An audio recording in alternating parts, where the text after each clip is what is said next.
Hey, you're watching Early Talk with Rizzo Denise. We are a startup show that discusses many topics correlated around your future. If you feel compelled to donate $100 to build up our subscription base, that helps us reach more people, but even more importantly, it helps us attract great guests and subject matter. Click the link down below.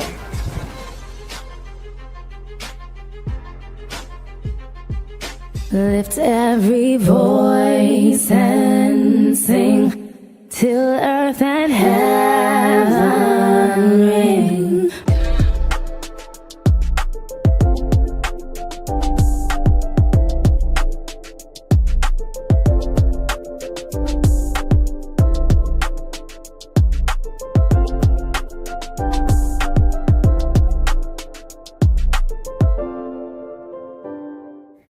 On this week's episode, we sat down with a doctor to answer some of your questions. So here it goes. Check it out.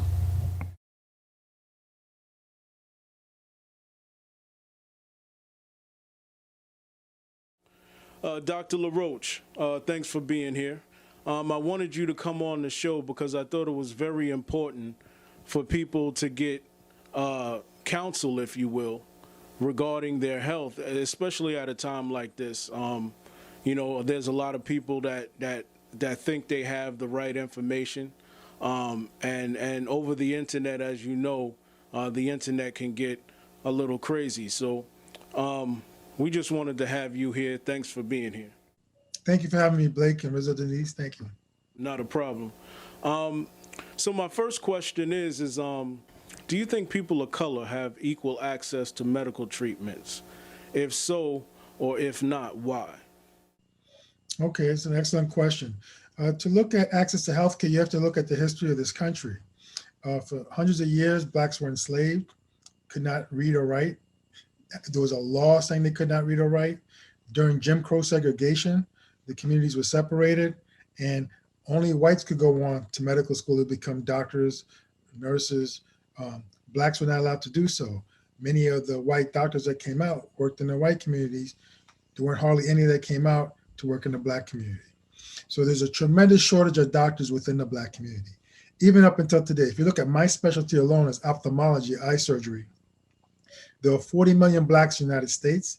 There's only 400 Black ophthalmologists, okay? There's 26,000 other ophthalmologists, okay, that predominantly work in the white community and not so much in the Black community. So these health disparities exist because there's a tremendous manpower shortage in the community. We need to train a lot more Black doctors. That's one. Two, there are racial differences. Recent studies have shown that Black babies die at a rate 3 times higher than white babies when they're taken care of by a white doctor compared to a Black doctor, okay? Whereas if you look at white babies, no matter who the doctor is, Black and white, there's no difference in death rate, okay? So there's racial discrimination, both conscious and unconscious bias that takes place as well, that also contributes to healthcare disparities. So there's definitely a difference, and we need to work on all of these differences. Another question I have is, do masks work? And I know that's a pretty much a easy question, if you will, for you, but there's a lot of people out there that at this time that believe that masks really don't work, that there's something, from the government that's, causing us to be restricted, if you will. So do masks work? Yes, a study in Germany looked at this, and they showed that masks work to reduce the risk of transmission of the virus from 50 to 70%, okay? What works even better than that is staying at home. You could be at home like I am without a mask, and you're not gonna get COVID. That's 100% effective, okay? But not everybody does that. So the next most effective thing is social distancing, staying away from people by at least 6 feet or more. The virus can't really get that far away. Even if you don't have a mask, it's very hard for it to get around that way. So social distancing. Now, the third thing is if you get close to people, which like what happens in supermarkets, when you're going to work, when you're working with people, that's where the transmission could take place. And that's where masks make a big difference. And the study in Germany showed when you have people wearing masks properly, not below their nose, not below their chin, but properly, okay, and a double layered mask is better, 2 masks is even better, that can dramatically drop the transmission rate. Now, I work in a hospital, and we work with people all the time, very close. We all wear masks, we wear eye goggles, okay? And within the hospital, the transmission is like 0 because we're all wearing masks every day, okay? Everybody's wearing masks, and we work very closely with each other sometimes. We try to distance, but sometimes you can't. And so the transmission is there. So masks definitely work.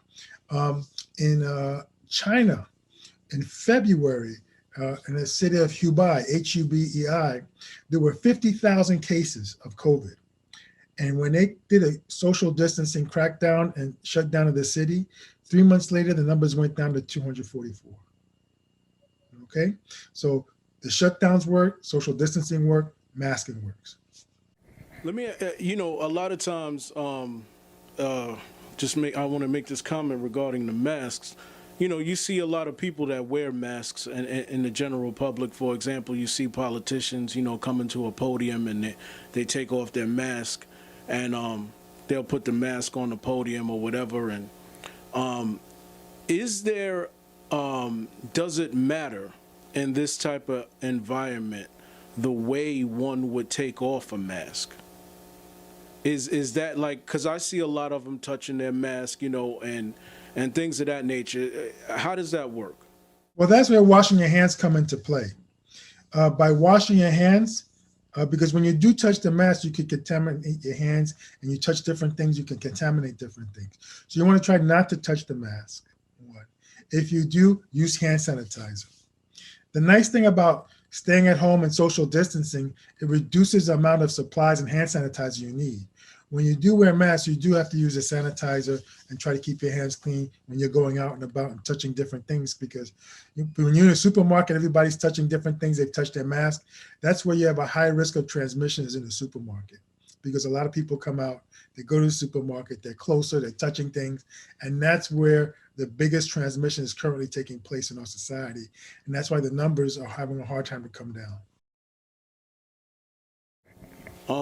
That's interesting. Another question, is high blood pressure disproportionately a reoccurring issue with Black Americans? If so, why? And do you think it's hereditary in the Black community? Is high blood pressure hereditary? Okay, high blood pressure, there is a hereditary component of Black community, but it's not just that part. There are environmental factors, socioeconomic factors, dietary factors that contribute to that. High blood pressure accounts for 50% of the mortality difference between Blacks and whites in our society. And it's very important because also there's a decrease in access to healthcare. When people have high blood pressure, like if you're living in the white community, there are more doctors there that can educate you and screen you for high blood pressure. In the Black community, you have a shortage of doctors. So the chances of you going to the doctor, getting screened, getting checked out, getting educated is much less. So that's why it is important that you go out of your way to make sure you get a doctor, get your blood pressure checked. There are things you can do to prevent high blood pressure. Eating healthy, lots of salads, lots of vegetables, baked chicken, baked fish, drinking water, low salt diet or avoiding salt, keeping your weight down. All those things contribute to keeping your blood pressure down. And if you do have high blood pressure, there are combination medications where you can get two medications into one pill, that can keep your blood pressure down. The normal blood pressure is about 120/80. And if you can keep it at 120/80 or below, that's good. And you can buy a blood pressure cuff at CVS. Okay, it costs about $50. You can buy them online. You can check your own blood pressure at home and check to see if the treatment's working. I have a blood pressure machine at home. I monitor my blood pressure. So you can also take an important part of your healthcare, because these things you can buy now and they're not that expensive as well. And you can buy that one for the family, have you and your wife checked out, your parents checked out once a week, check the blood pressure as well, and then keep in touch with the doctor with the results. I guess this will go with my next question. Is high blood pressure curable? Is high blood pressure curable along with diabetes? Is that curable as well? In some cases, yes. If it's due to obesity, I mean, we have a 50% incidence of obesity in the community, and people are eating the wrong foods. If you're eating fatty foods, high sugary foods, things that make you gain weight, a lot of rice, a lot of bread, that make you gain weight, that causes high blood pressure for you, okay? Now, if you eat healthier foods, salads, vegetables, baked chicken, baked fish, you exercise 30, 60 minutes a day, you work it out, you keep your cardiovascular system intact, you can keep your blood pressure normal, you can keep your sugar normal, and you don't have to have these types of diseases. And we see that in other countries around the world. But you have to have access to healthier foods. So you could definitely prevent and get rid of sometimes high blood pressure and diabetes. Now, if there's a genetic component to it, sometimes it's a little trickier, but we can still treat it with medication in that respect. And also eliminating salt from your diet helps as well. If a person has diabetes, let's say they have it for a few years, and as they get older, obviously they have diabetes along with blood pressure. How susceptible are they for later on in life of having a stroke? Okay, diabetes and high blood pressure are two major risk factors for stroke, okay? To help reduce the risk of stroke, you have to control it as best as possible. With medication, keeping your sugar down to normal, keeping your blood pressure down to normal, that will reduce the risk of stroke. If you have undetected diabetes, undetected high blood pressure, and both are very high, and you're walking around with these high numbers untreated, you're going to be at high risk for a stroke and sudden death. That's why it's important to go to the doctor, get checked out, know what your sugars are, know what your blood pressure is, eat healthy. Healthy food is the best medicine. Salads, vegetables. When you go to the supermarket, everything in the produce section, that's good and healthy for you. Forget about the rest of the processed foods in the supermarket. The food that comes naturally from the ground is going to be the best thing for you. And make sure you exercise. Walk 30, 60 minutes a day. Get on a treadmill, move, increase that blood flow, exercise your heart. That's going to keep you healthy also.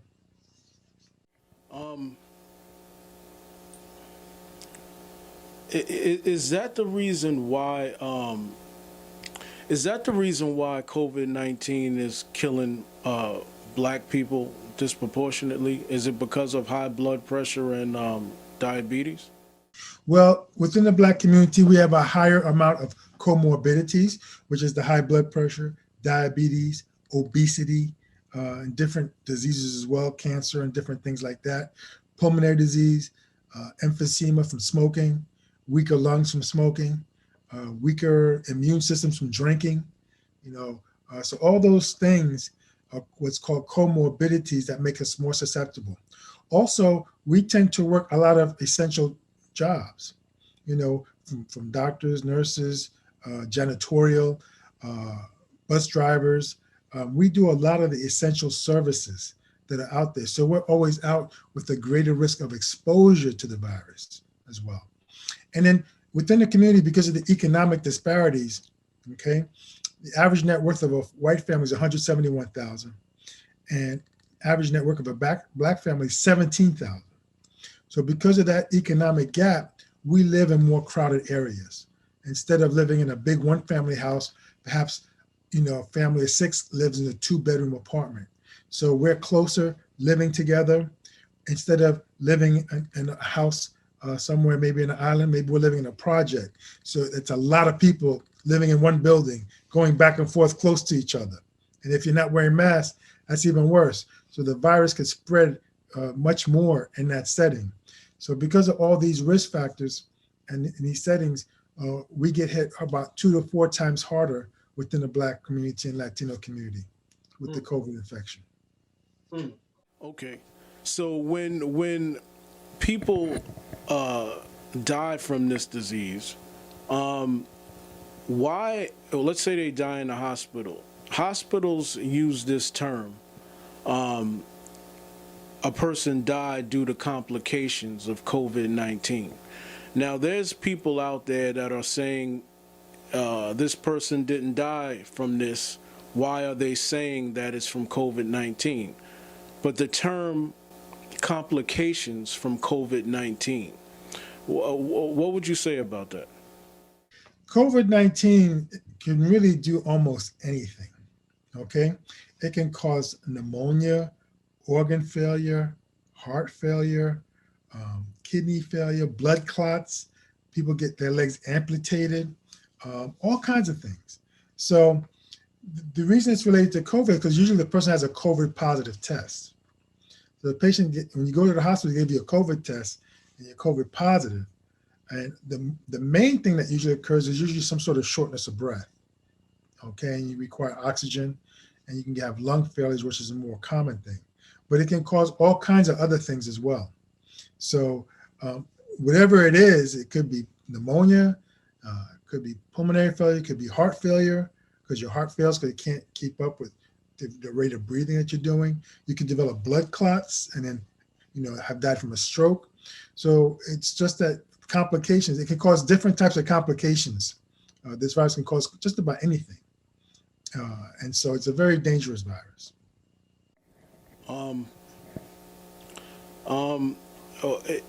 What people are wondering why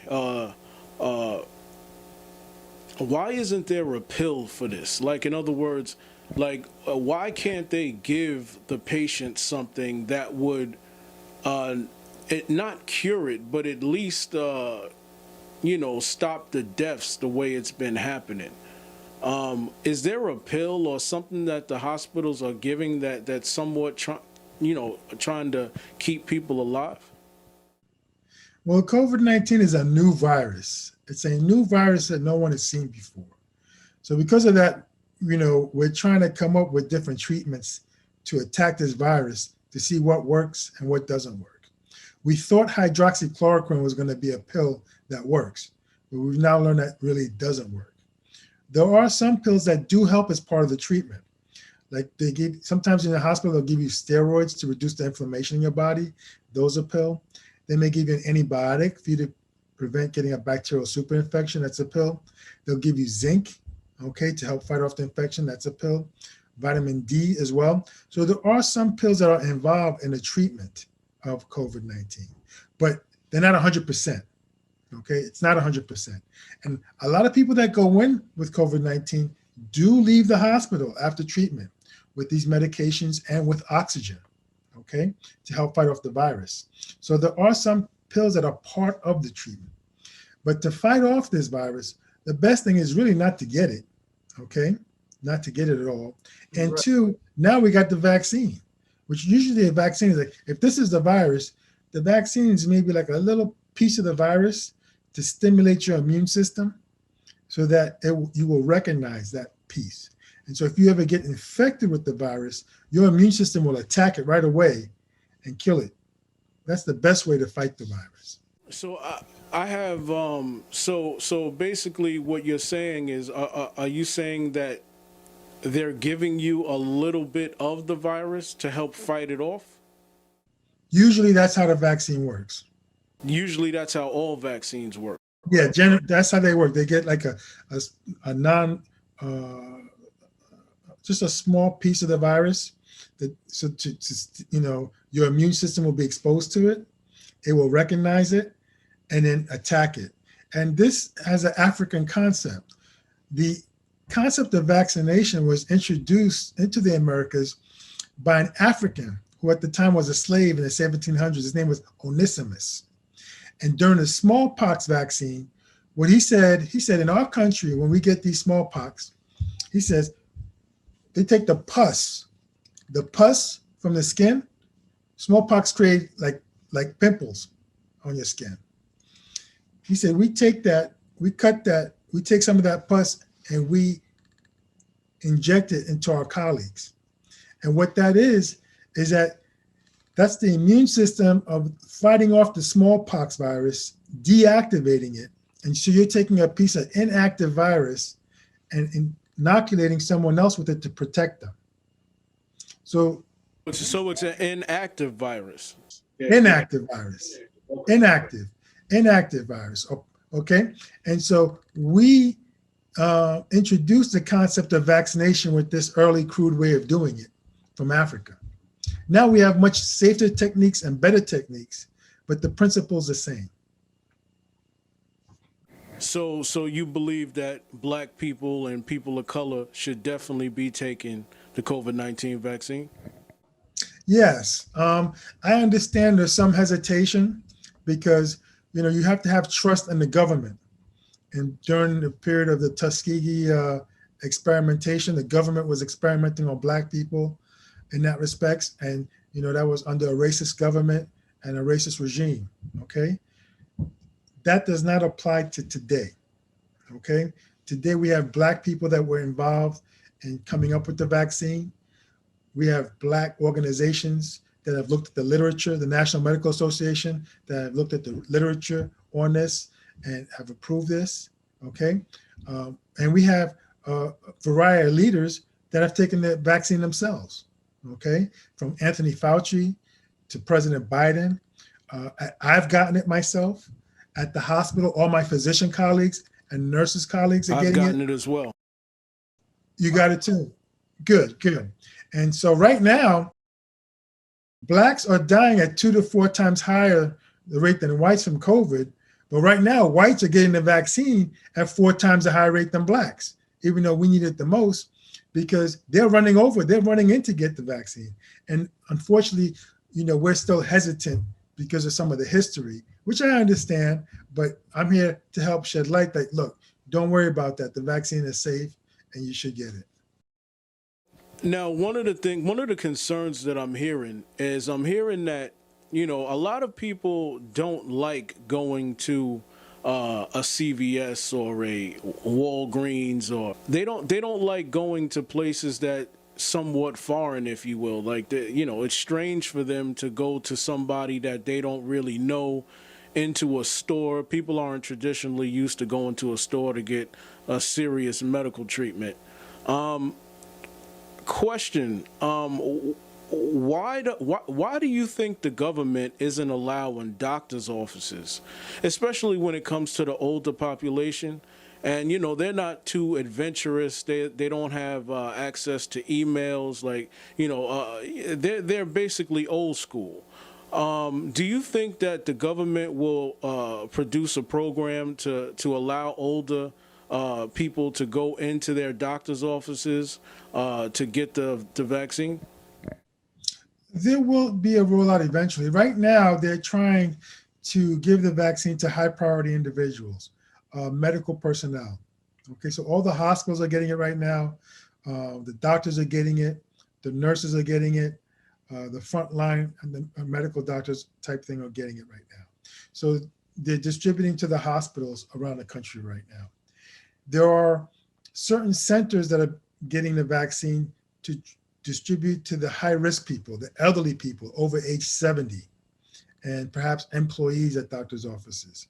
And so they're trying to get the high-risk people first. And that's the current strategy. Once they get the high-risk people first, then they'll trickle down to the less high-risk people. And that's probably when it will go to the CVSs, the Walgreens or whatever, and the doctor's offices too. I don't think it's gotten out to the doctor's offices yet. And so I think it will eventually get there. But right now, they're just trying to prioritize also the nursing home people, all the nursing home residents, because the high risk of death in the nursing homes. So they're trying to prioritize those initial vaccinations.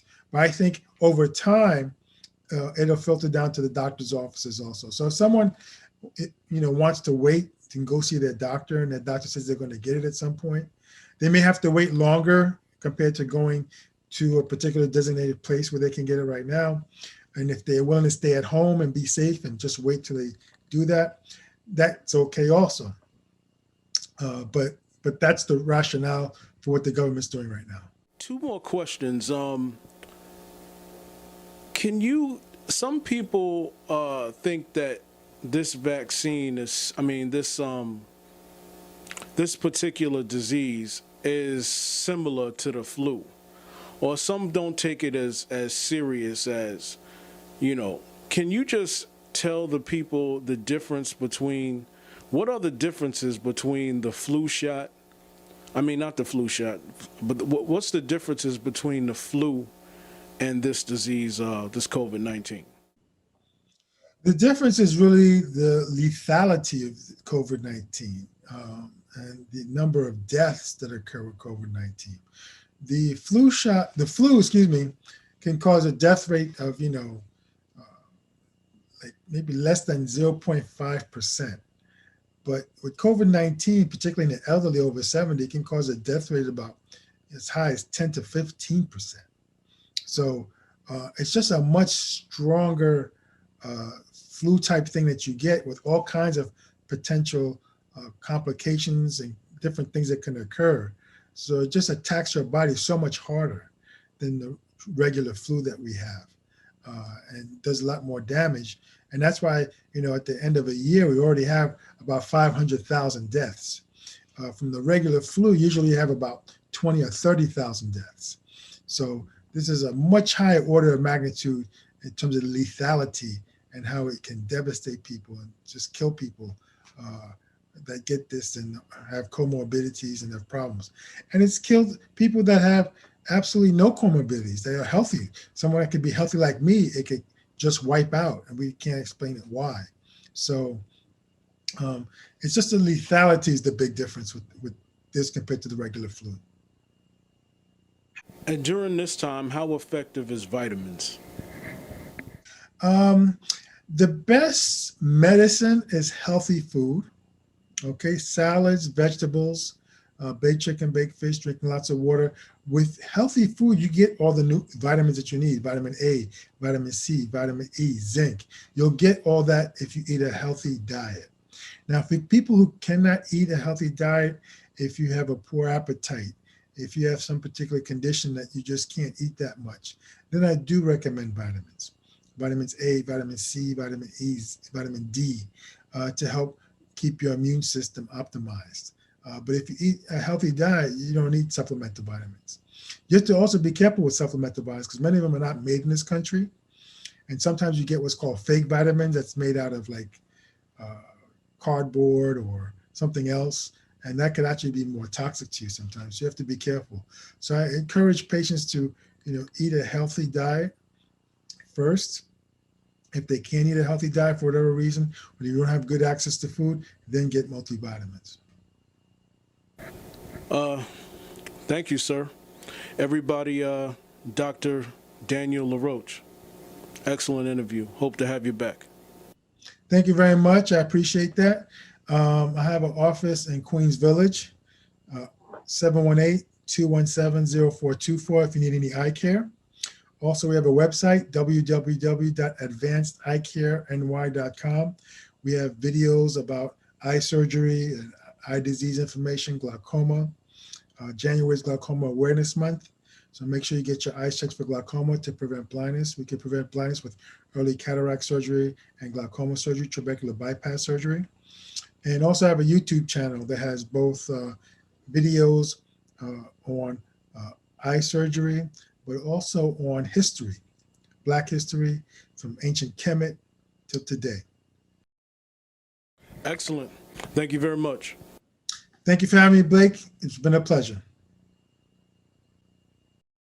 We had a gentleman in Slidell, Louisiana that the judge sent him to life in prison for 5 bags of weed. Now, I'm saying also the young man in, and don't want to take us in another direction, but the young man in Newton, Mississippi, who brought a cell phone in jail. Y'all should know about that one. He brought a cell phone in jail. He showed it to one of the deputies. But the deputies brought him downstairs and booked him. Now, if he was trying to hide contraband, would you go up to somebody and say, okay, here's my contraband? He said, look, I didn't know that there was 12 years behind a cell phone. But when the state legislature of Mississippi wrote that law, nobody challenged it. That law was meant to incarcerate Black men on these charges. Basically, what Black men was doing, exposing bad conditions in the prison system through the cell phone. the inhumane conditions, the fighting, the killing, the deputy abuse, the hunger strikes. They were showing all this with their cell phone. They say, you know what? We're gonna make it, if you caught with one, you get a 12-year sentence. And nobody challenged that law in Mississippi. As you know, Mississippi is a racist state. So this black man, he gave the phone to the deputy. The deputy booked him for smuggling the phone to jail. 12 years he's serving right now. Hi, welcome back. So for today's first topic, it's going to be related to the Assembly Bill of A99. As we know, federal bills can be taken up and copied to fit an individual state if the government of the state chooses to through their state Congress. State bills can work the same way. Will New York lead the way? Now, on today's episode, I'd like to introduce Miss Lisa Spencer of BlueJoy.com and Mark Pyle, a graduate at Pace University of Political Science. Welcome you two to the show. Thank you. Glad to be here. All right, so the Assembly Bill of A99 states it relates to the removal of cases, contacts, and carriers of communicable diseases who are potentially dangerous to the public health. So we'll start with Mark. What are your thoughts on this bill? I do believe that the states and the local municipalities should have more control over governance of health-related issues. However, my issue comes with who is going to determine which communicable disease is going to fall under this umbrella, and how are they going to enforce the removal of contaminated or contracted people or cases or contracts? How are they going to facilitate that when most people do not even know they have something or other unless they get told by a doctor?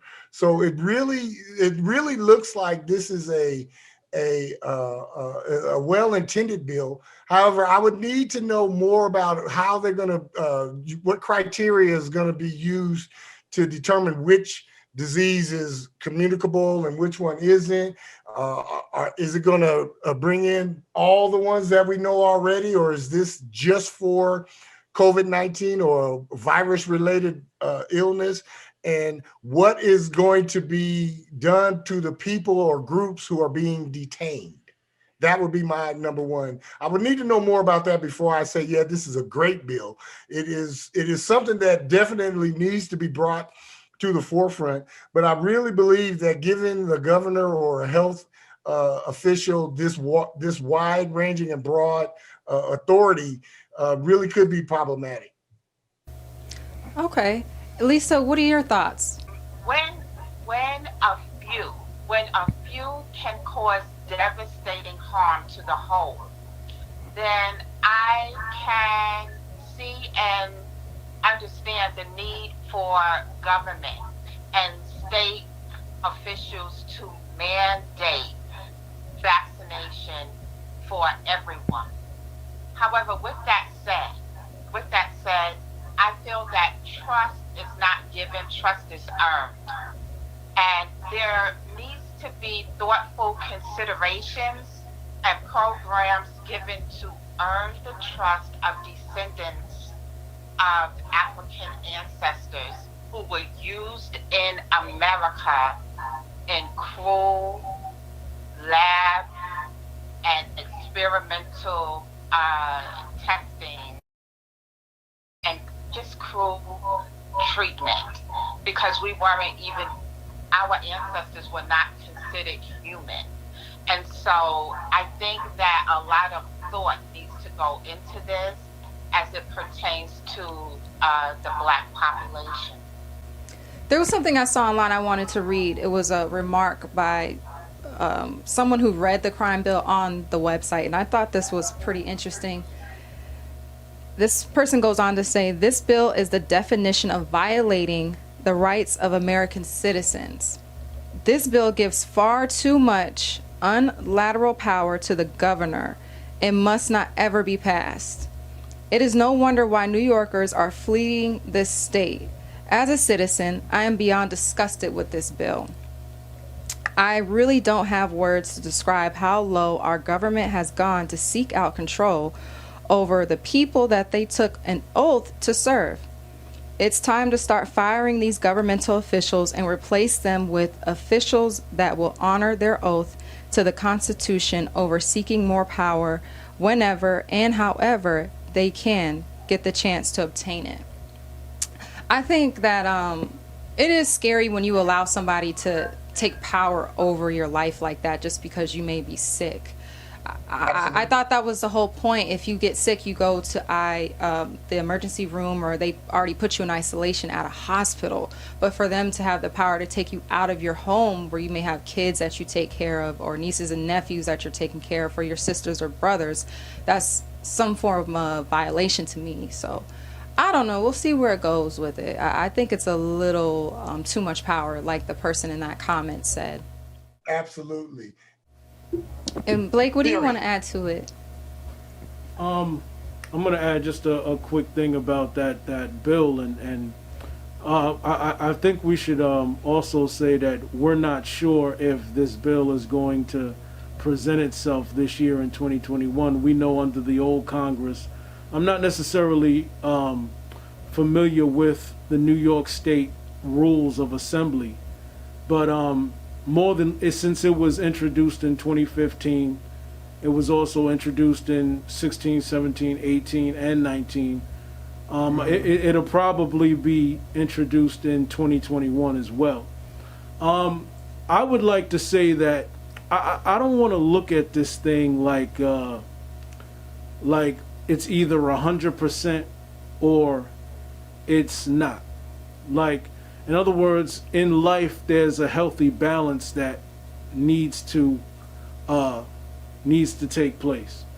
And, for the example, Rizzo, that you were saying about how, yes, the person does take care of their kids. They do. They're put in a situation that's that could just break them as a family. Right. We also have to also remember that there are people that jobs are to step in and handle those things, like social workers. Social workers will, whenever there is a situation that is very tedious or detailed out, there will be social workers that step in, and I'm sure government would allow those social workers to do what's best under the law. And because remember, if that person has to be taken out of society, that means that person, according to whoever said, we're going to get into that, but according to whoever said, that person is also a harm to their kids, or a harm to their husband or the rest of their family, or the people that they're underneath the roof with.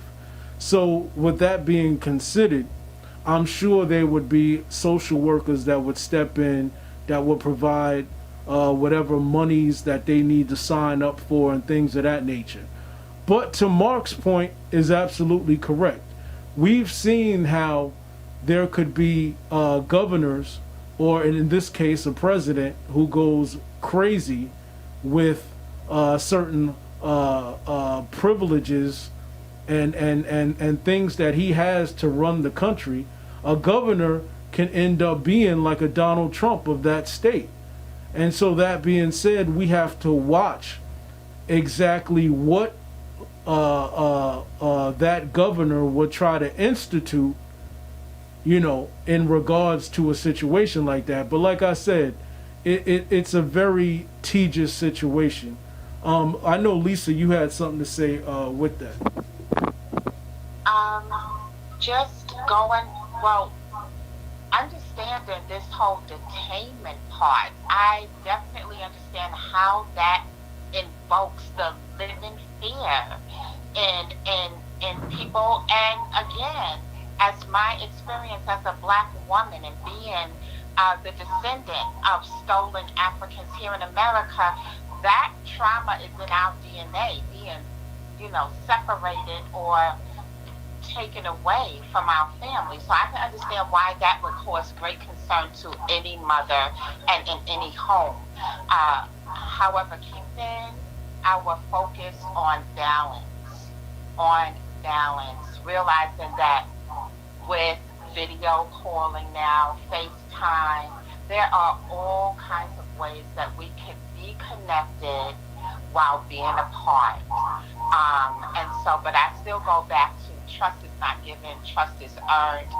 I don't like the idea of someone coming in and forcing me out, but at the same time, I realize that for public safety reasons, professionals like social workers, like Blake said, will need to step in and intervene for the safety of everyone, including our most beloved ones.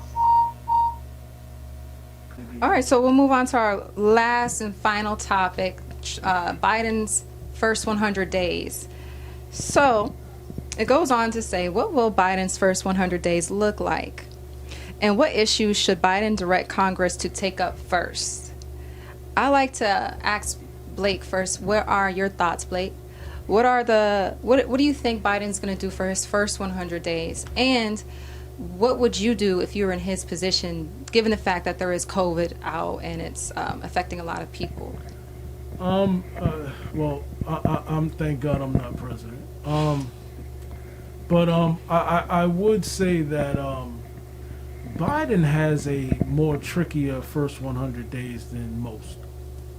Because there's so many things that he has to do. And I know, for one, he has to send that stimulus check out. That stimulus check is like they said, it's a viable check. I mean, people can argue who should get what or who thinks they deserve or they, Congress people are already saying that they don't need this. And I mean, people should not be the steward of other people's money. Like you don't know what other people are going through exactly in order to tell them that they shouldn't get a stimulus. Mm-hmm. So I think that he should pass the stimulus, and he should get as much money as he can out of the Congress. He should get a $2,000. If $2,000 is nothing for people up here in New York. So there's that, and then there's I said the stimulus, and and obviously I think that he should do what I think he should have a heavy approach, meaning the federal government has to have a heavy hand, and the reason why it has to have, I'm sorry, Lisa, can you hear us? Okay. The reason why the federal government has to have a heavy hand is this isn't normal times. We've seen how governors in certain states have tried to play down viruses and things of that nature. He has to make sure that what he wants to implement in this first 100 days as far as the virus gets to those rural towns, those places that people don't go. Because again, if one has COVID, that's a threat to everybody else.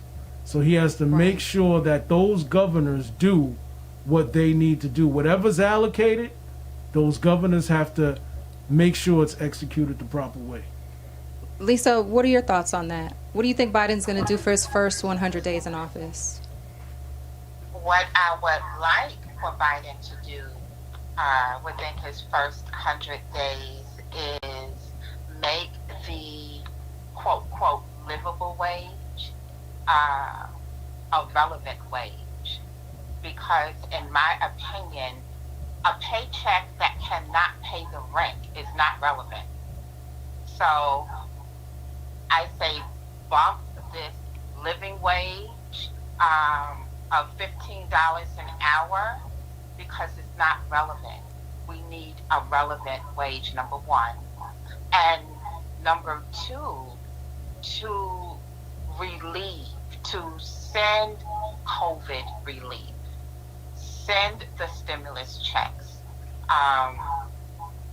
and also get the White House, the Capitol, the branch of legislation, the entire three branches under control. Find out who's who, clean house. And I know that he has to go about this very delicately and very wisely. So him and his team, his cabinet. But surely I agree with Mark that part of it was an inside job. Incited, unfortunately, by our president, ignored by his enablers, dismissed by his loyalists, okay, because their loyalty to him was exploited and abused. But getting back to Biden, yes, those three things. Making a wage, not a minimum wage, not a livable wage, but a relevant wage, sending out relief from this COVID-19 and getting the house in order. Mark, what are your thoughts? Mark, man, I know you got something for Biden to do, man. Well, I'm not going to tell you guys what I think he should do. I'm going to tell you what I believe he's going to do. I believe his first 100 days, he is going to hit the ground running with reversing or attempting to reverse everything that Donald Trump did that he can reverse by way of a pen, which is an executive order. I think he is going to absolutely, in the first 100 days, he is going to raise taxes on every one of us Americans. I do believe in the first 100 days that he will get the discussion going about the next stimulus package, but I don't believe the next stimulus package is going to come within the first 100 days. And I also believe that within the first 100 days, that he is going to be having to fend off the radical left wing of the Democratic Party, you know, AOC and her girls. He's going to have to fend them off because they're going to want payment for the work that they did in securing his victory. That's what I feel is going to be filled up with his first 100 days. Okay, so are you saying that Biden is going to likely undo everything within his first 100 days that Trump has done? He's not going to be able to undo everything, but he's going to start. Yes, he is going to start. So in other words, likened to what Trump did to Obama? Has nothing to do with what Trump did. This is about Biden. I wasn't asked what Trump did. I'm telling you what Biden's going to do. It has nothing to do with Obama or previous president, because you guys always tell me the same thing. When I bring up what Obama did, you always say, Obama's not in office. Wait, okay. This is about Let me add on to this because I wanted to add on to this real quick. About his first 100. Furthermore, wait. It was the thing about, I'm sorry. Go ahead, Lisa. Go ahead. You got 30 seconds. Go ahead. Okay, there was a thing about Biden raising the taxes on all of us. I believe that soon-to-be Madam Vice President did say that the taxes will be raised on individuals making more than $110,000 a year. I believe. Well, Thank you. Let me correct that for you, because if Joe Biden repeals Trump's tax break, then everybody's taxes are going to go back to where they were before, which is more than what you're paying now. So that means everybody in America will be paying more taxes. It'll go back down to the Obama-Biden tax cuts. Yes. So it'll affect everybody. So you can believe what Kamala is saying, but if Biden repeals Trump's tax cuts, all of us are going to pay more taxes. Okay, but to add on to that, because we're talking about his first 100 days, right? According to him, he was saying I like that one of his strategies for his first 100 days is regarding the environment. He says he wants to have the Office of Science and Technology Policy create a report identifying climate strategies and technologies to improve air and water quality in underfined communities. So I thought optimistically that would be great for a place like Flint if he's going to enforce it that way. And then the second thing I noticed in his first 100 days is regarding their plans for COVID-19, since there is a survival rate of 99%. For ages 69 and younger, 94%. This would be a good involvement for vaccines, but at the same time, I'd like to know what those individuals did. So again, Mark, thank you for sharing that, because that does tie into COVID in general and other strategies that you can do to maybe have another way besides taking the vaccine. If you would like to be on our Facebook group, come on over to Early Talk with Rizzo Denise. We talk about everything from what the Republicans are doing to the Democrats, from all the way over to the left liberals, all the way over to the right conservatives. Come on over and we'll see you there.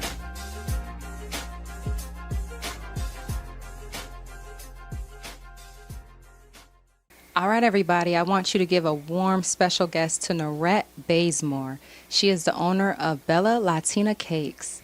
Welcome, Miss Bazemore. How are you doing today? Hello, everyone. Hi. Thank you so much for having me. I am great. It's a pleasure to have you. I am delighted to know that you are the owner of this business. Could you tell us about it and what happened when you first started the business? What was the challenges you had to face as your own owner of your company? Well, it's interesting. It's an evolving story. It started 18 years ago as just a side hustle to make some extra money. And it eventually became a full-fledged business about 6 years ago because just different transitions that had happened in life over the 18 years. But some of the things that, I battled through was just a learning curve. My very first cakes were not beautiful and they were kind of tasty. I kind of thought that I could do this thing because I do come from a fourth generation line of bakers, and my mom did it when I was a child, and my great grandparents had a bakery in Costa Rica. So I'm like, yeah, I could do this, no problem. Well, not in the beginning. So those were some challenges that I had to work through, but gaining clientele was also, a challenge, but I kind of got the hang of it. I'm doing well now, thank God. That's amazing. So you have a little bit of family history that motivated you to start this business. You said your grandma and your mother knew how to bake as well. Yeah, my family, we call, the word foodie. My family is a foodie family. We cook, we bake, and that's something that we've always loved to do. And my great grandparents, they had a bakery in Costa Rica. My sister owned a cafe on the North Shore of Long Island for 20 years. My mom did cakes, all of our custom cakes and custom cakes for people when we were children. And so it was just kind of in the blood, didn't know it was there, but yeah, those recessive genes eventually kicked in. Okay, Norette, so tell us what made you choose Bella Latina Cakes? I like that. I like the way that sounds. Bella Latina Cakes. Okay. I chose that name because it has kind of a dual meaning. Bella Latina Cakes is like saying beautiful Latin cakes. Okay. But Bella Latina is like a pretty Latin person because my family is Costa Rican.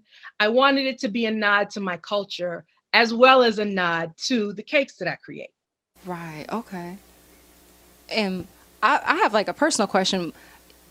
Do you have a favorite cake that you make, or are all of them your babies? I know some people are like, I can't choose, but is there one that you love to make and taste as well, or one that you make that just looks the most extravagant and you have customers tell you this is my favorite?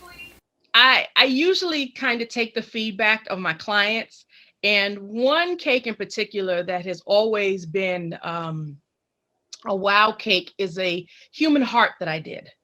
Whoa. Yeah, I did a human heart on top of a cake for a heart surgeon at the Cohen's Children's Medical Hospital. A long time client of mine. They've been with me for gosh, probably a decade. Their daughter got severely sick one summer, and the little girl almost passed away. And on the surgeon's 40th birthday, she was in surgery saving this baby's life. So after the little girl got better and recovered, thank God, the parents, my client, said, we want to give a cake to Dr. Haynes for what she did for us. And so they, commissioned this human heart cake, and I created that for them. And that cake, I think it has to do with the creativity of the cake and the realness of the heart on the cake, as well as the story behind it. That seems to be a big wow factor. And how long did it take you to make that, Norette? Oh boy, that cake, if I remember correctly, decorating time alone took me about 6 hours, because the heart alone took me 3 hours to sculpt, because I hand sculpted just, with a knife and cutting away at it and so forth. So it took about 6 hours just to decorate. Okay, so for newcomers who want to start a business, what advice would you give them as far as networking with people that may be able to help them to finding their target audience? Could you give them pointers to the right direction of where they need to go to start?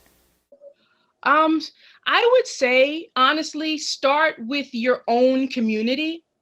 I remember when I started, I had a lot of people from my church that ordered from me, a lot of friends that ordered from me, and word of mouth has been my biggest, I guess, sales pitch. Is, somebody goes to a party and they go, oh my gosh, this cake is beautiful and it tastes so amazing. Where'd you get it? That's the constant theme that goes along with my cakes and how people end up finding me. Use what you have that's available to you in terms of social media, because when I started this, there was no social media. So it was legitimately word of mouth. Nowadays, things like Instagram, Facebook, Twitter, Pinterest, and all of these other platforms, they make it a lot easier for you to get your name out there. And don't be afraid to talk yourself up. That's another thing. In conversation, when people talk about things, there's always a way to work in, what you're good at and what you do. Because you have to become comfortable with what you do and confident, where it can just very seamlessly ease into a conversation. It's real easy to talk about cake. I like that. Tell me your top 3 most delicious treats. I'm eager. I wanna know what is the most sweetest. Tell me I want to know a crunchy dessert that you offer. I want to know also what's the most prettiest dessert that you offer. Oh, I can't honestly say that I have anything that's crunchy per se. I do a strawberry shortcake crunch cake, where it has the crunches on the outside of the cake. I've actually done one where it was half and half. It was strawberry shortcake on one side and banana pudding cake on the other. Ooh, it was a cake? Yes. Nice. Banana pudding cake has been named the life changer. That sounds good. When you have the banana pudding and you have it mixed with really delicious, rich vanilla cake and whipped cream, and oh yeah, it's the real deal. And slices of banana in between the layers. It's beautiful. Oh my gosh. I got to try that. So, where is your business located? I am a home-based business out in Freeport, Long Island in New York. And everything is by appointment only. So people call me and text me. Well, generally they text me because it's easier to have a trail of conversation. So they text me all of the details. And that's how we get set up in terms of what they need and getting the dates confirmed and things of that nature. Norette, do you have a website, Instagram, or Facebook you'd like to share with our audience? All of my social platforms are under the same name, Bella Latina Cakes. Bella Latina Cakes. I'm sorry? I was saying the name of the company, Bella Latina Cakes. I love the way you say it too. You say it with such All right, so you do have a Facebook, Instagram. Is there any other social media websites? No, I stick to, I have my website, which is www.bellatinacakes.com, as well as Facebook and Instagram, because I get so much traffic. I don't necessarily need a whole lot of other platforms. Right. But people can also reach out to me directly if that's okay. I'll give my number. Yes, definitely. Yeah, my number is 516-429-9411. They can text me and I will respond. I do have business hours, so I will respond during those business hours. And the hours are posted on Facebook and Instagram. Okay, Norette. Thank you so much. I've really enjoyed our time talking together, and I'm looking forward to going to the website and seeing your desserts, because I want to try some Bella Latina cakes. Yes. Thank you so much for having me. It has been a joy and a pleasure to talk with you today. Likewise. And congratulations on the success of your business, too, especially during this time. Yes, thank you. I thank my clients near and far for the success of my business, because it wouldn't be without them.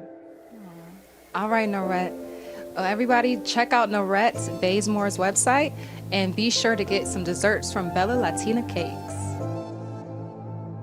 Thank you.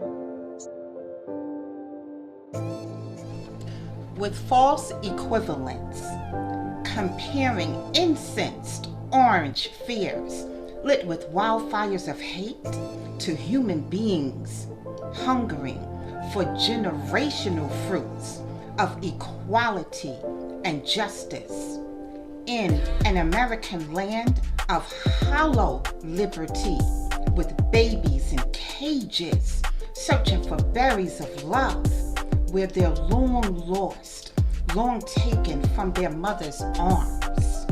With false equivalents, comparing a violent, murderous mob killing to protect a lie of a stolen election to a march to end senseless violence and invoke equal protection of life under the law.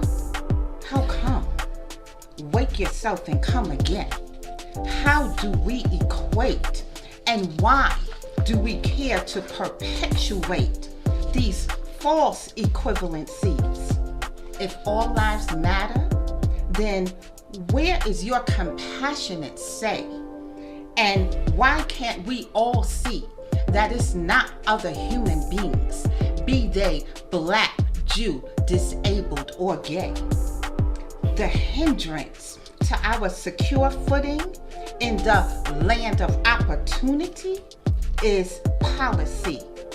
Policy cementing you and me in struggle, in nonstop cognitive dissonance, because it makes no sense how hard I'm struggling, trying to make ends meet. I hear the voice of your pain, feeling sorely cheated and left out again, abandoned in an unsolvable equation because it detracted humanity from the human race. Now bereft of a real solution beyond white privilege that makes real sense, because you're still out here struggling and searching for recognition to save your soul. So why, when white privilege can be no redemption? Why do you try so hard to cower truth under a bold lie? What is it you really fear? Is it another man or a fading sense of power? Life matters, yes, every life. And what lack has there been in your pro-life protection? If all lives matter, then why in this land have you given so much of your ambivalence and at times cold reluctance to protect a life of a woman, a child, or a man that is Black?